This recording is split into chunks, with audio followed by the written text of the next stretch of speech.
Okay, we'll barrel on across Irish Sea to the Curragh, where we've got the Irish Oaks with Enable going for the Oaks double.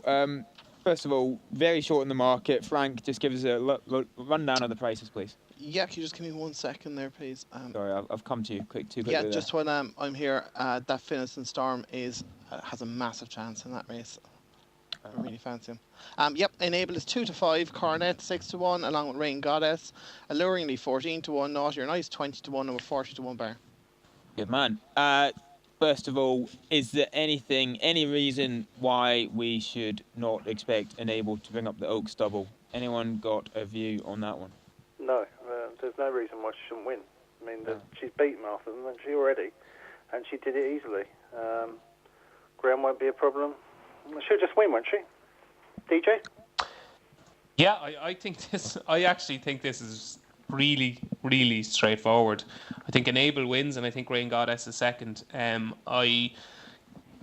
It's impossible to pick holes in Enable's form. She was really good. She powered away from Rhododendron in the Oaks. She's getting better all the time. I think she'll be even better here than she was. I think the Curragh is made for her. I think she'll be even better here than she was at Epsom.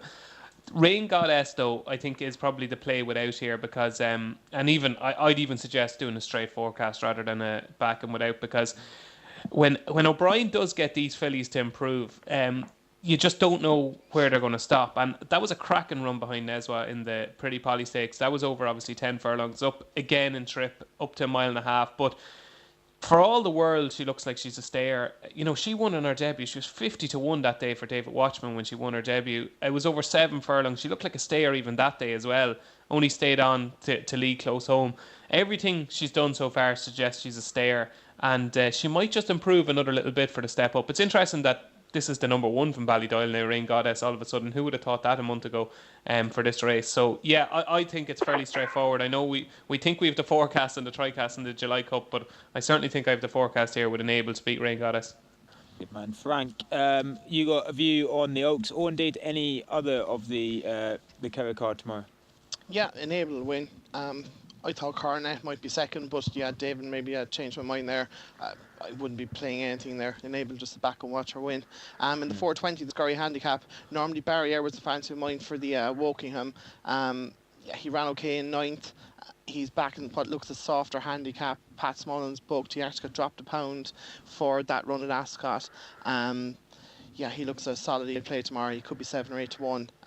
In the Anglesey Stakes, Brother Bear, of course, wandered all over the track at Ascot and the Coventry. Some people probably think he was a little bit unlucky. Could well have been the best horse in the race, but I'd be willing to take him on with Jim Bulger's Theobald. He was well backed on debut at Leopardstown. He won really well, but at the same time, he looked like he'd come on a fair bit for the run.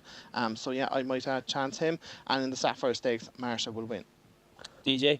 Theobald. I'm just delighted, yeah. Frank fancies this as well. I had heard really good things about this son of Teofilo before he made his debut at Leopardstown, and it was one of these races when you were watching, you're kind of thinking he was going to win the whole way, but you were just watching the race going, how much improvement is there to come here? He was still green, kind of looked around the place. He was a little bit keen in the early stages. He's a gorgeous looking horse. He really is. He's a real imposing individual.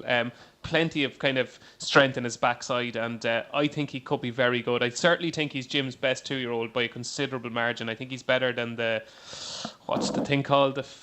What's the yoke that ran the Railway Stakes? 2 seconds, I'll get it. He's wanting to do too well in the chase. It's that good we can all remember it. It ran in the Railway Stakes anyway. Was it Actress? No, the Bulger thing. Oh, the Bulger one, sorry. The Bulger thing in the Railway Stakes. Dexterity or something. Verbal Dexterity. Verbal Dexterity, that's the one. I think Theobald is better than Verbal Dexterity, and the vibes coming from the yard are very, very strong. That Anglesey Stakes is probably the one race I'm looking forward to most on Saturday, because I think Theobald could be something a bit special. Great. Big shout there for Theobald and Anglesey from both DJ and Frank. Graham, before we go for an advert break, just quickly, anything on the Curragh card that you are desperate to tip up?